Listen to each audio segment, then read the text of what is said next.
Ayan po, magandang gabi po sa inyong lahat mga ka-listeners at sa lahat ng mga nanonood sa gabing ito.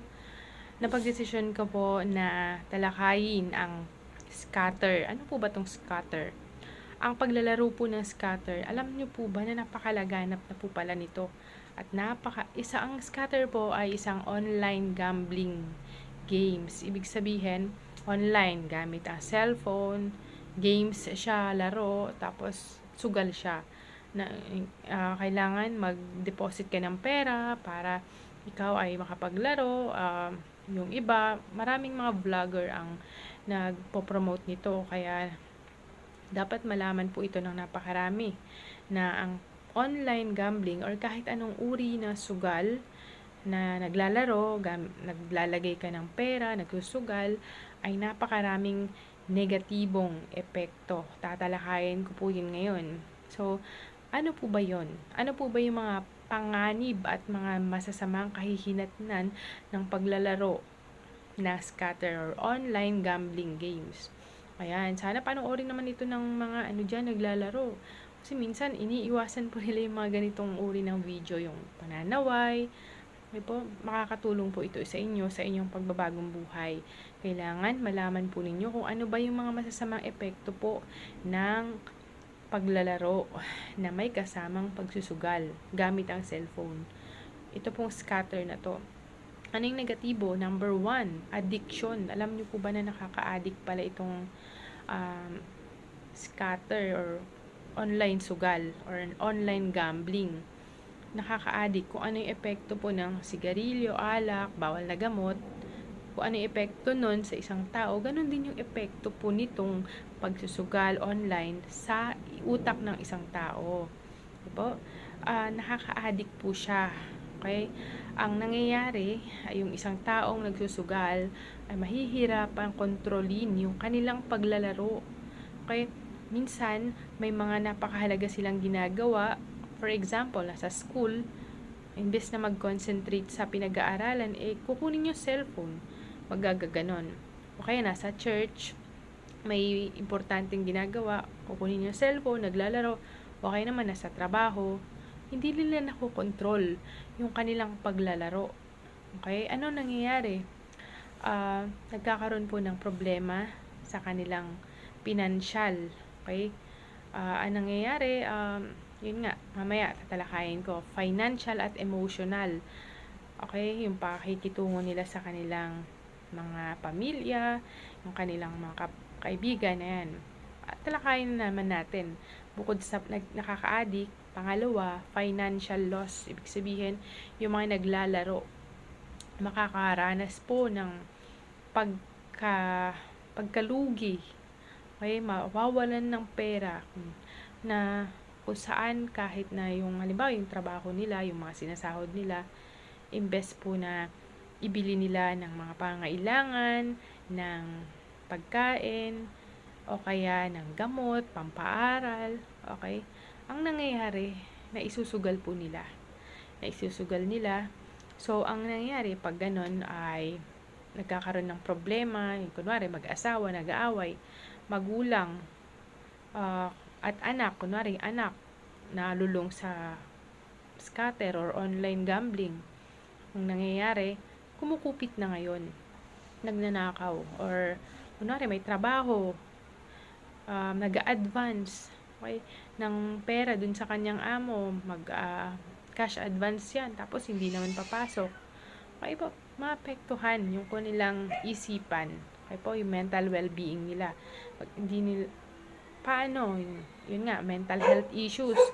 Okay, yung mga tao na nalululong sa online gambling, pagsusugal, ay nagdudulot po sa kanila ng labis anxiety or yung labis na pag-aalala, labis na kalungkutan, sobrang stress, lalo na kung ang naglaro or naglaro ka, 'di ba, nagsugal ka. Tapos ang laki ng yung naitalo mo. Tapos natatalo ka na nga, nalulugi ka na. Pero, nahihirapan ka pa rin tanggalin yung paglalaro. Kasi ito po ay isang addiction na po. Ano pa? Pang-apat, social isolation. sobra ka na sa pagsusugal, hindi mo na talaga maiwasan, ang nangyayari, iniiwasan mo ang pagpunta sa mga lugar na pagtitipon, katulad ng kunwari may birthday, may wedding, or merong family gathering, iniiwasan mong pumunta doon. Gusto mo lagi kang mag-isa. Tapos, mas marami ka pang panahon na ikaw ay magsugal gamit ang cellphone mo kesa sa pakikisalamuha mo sa iyong pamilya or sa iyong kapwa na apektuhan na gusto mo laging mag-isa para ikaw ay magsugal.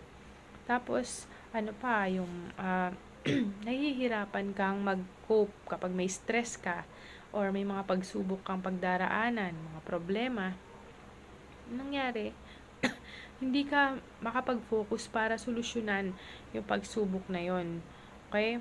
Kung anong nangyayari, imbes na solusyon ay puro negatibo na yung nasa isipan mo. Paulit-ulit lang yun ng paulit-ulit.